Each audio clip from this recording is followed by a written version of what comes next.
This is a video of how to install a Dolphin fin from Uncle Norm's Marine Products using the no drill clamp set.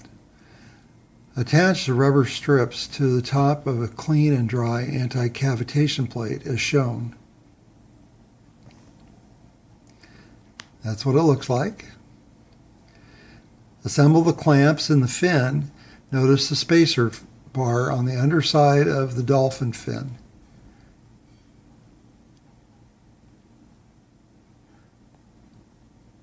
Slide the Dolphin fin and clamp assembly onto the anti-cavitation plate,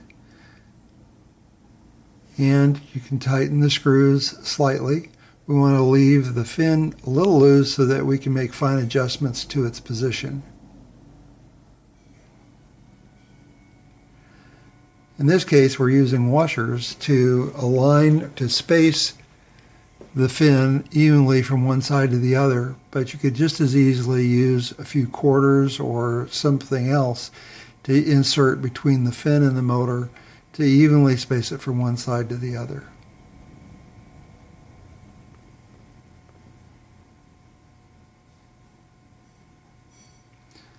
Then check propeller clearance to make sure that the propeller is going to clear the lower clamp. And then tighten the screws and nuts the rest of the way. It's not important that the nuts or bolts be extremely tight. Snug is good enough. And then you're done.